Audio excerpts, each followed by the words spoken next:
ایک حدیث اور آپ کے سامنے میں پیش کر رہا ہوں، مشکات شریف کی حدیث ہے، حدیث نمبر 4832 ہے، اور ترمذی شریف میں بھی یہ حدیث ہے، اور حدیث نمبر ہے 2004۔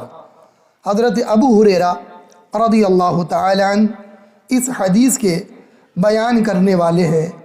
وہ بیان فرماتے ہیں کہ رسول اللہ صلی اللہ تعالی علیہ وسلم نے ارشاد فرمایا، کیا تم جانتے ہو کہ کیا چیز لوگوں کو کثرت کے ساتھ جنت میں لے کر جائے گی؟ سمجھ رہے ہیں آپ کتنی امپورٹنٹ بات ہے؟ سمجھ لو، آج یہ جان لو، کتنی آسانی سے یہ بات آپ کو مل رہی ہے، آپ کو یہ خبر مل رہی ہے، مصطفیٰ بتا رہے ہیں، اور مصطفیٰ کے صدقے صحابہ اکرام، صحابہ کے صدقے تابعین، تابعین کے صدقے اولیاء اکرام، اولیاء اکرام کے صدقے علماء حقہ، اور علماء حقہ کے صدقے ہم جیسے گناہگار۔ آپ کو یہ بات کتنی آسانی سے مل رہی ہے حدیث، سمجھ رہے ہیں آپ کہ حضور ارشاد فرما رہے ہیں، کیا تم جانتے ہو کہ وہ کون سی چیزیں ہیں جس کی وجہ سے کثرت سے لوگ جنت میں جائیں گے؟ وہ دو چیزیں حضور نے ارشاد فرمائی کہ کثرت سے جن کی وجہ سے لوگ جنت میں جائیں گے، وہ دو چیزیں کیا ہیں؟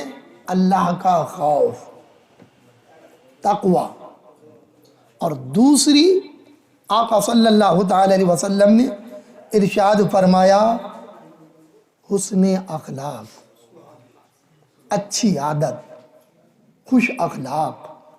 یہ دو چیزیں اگر انسان اپناتا ہے تو حضور ارشاد فرماتے ہیں کہ یہ دو چیزیں اللہ کے فضل و کرم سے اسے جنت میں لے جائیں گی۔ اب دونوں کو دیکھ لیجئے اور قوم کا محاسبہ کر لیجئے، اپنے آس پاس لوگوں کا محاسبہ کر لیجئے کہ کتنے اچھے ہیں ہمارے اخلاق، اور کتنا ڈرتے ہیں ہم اپنے رب سے۔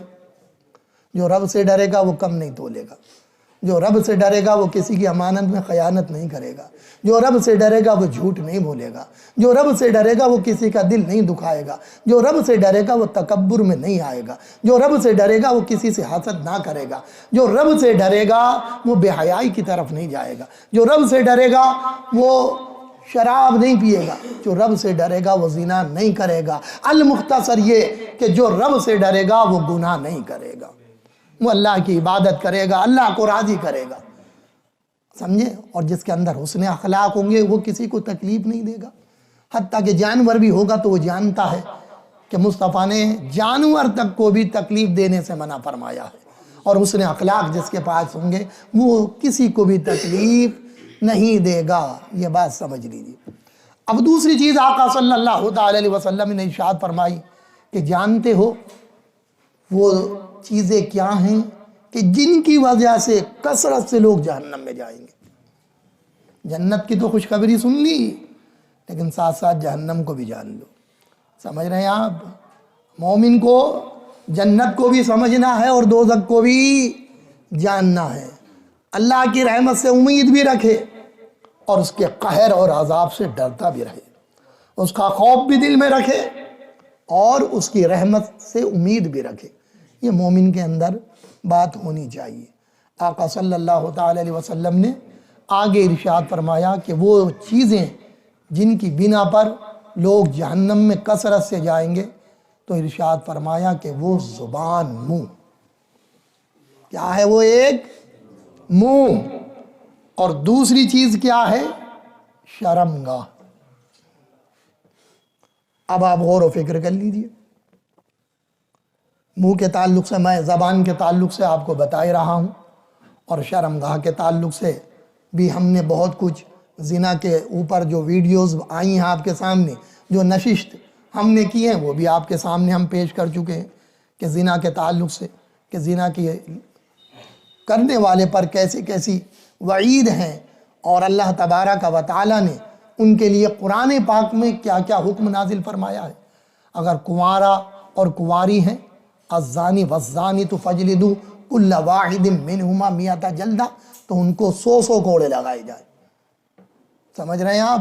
اور اگر شادی شدہ ہیں تو انہیں سنسار کیا جائے، پتھروں سے مارا جائے، یہاں تک کہ زمین میں گاڑ کر کہ ان کی روح ان کے جسم سے نکل جائے۔ اب یہاں پر اسلامی حکومت نہیں ہے تو یہ قانون ہندوستان میں لاگو نہیں ہوگا، یہ قانون وہیں لاگو ہوگا یہاں پر اسلامی حکومت ہے۔ اب یہاں اسلامی حکومت نہیں ہے تو قانون لاگو نہیں ہے، لیکن اللہ تبارک و تعالیٰ کے ہاتھوں پکڑ ہے نا، عذاب تو ملے گا۔ جو اس کی سزائیں ہیں وہ سزاؤں کے تعلق سے ہم نے حدیث آپ کے سامنے پیش کر دی تھی۔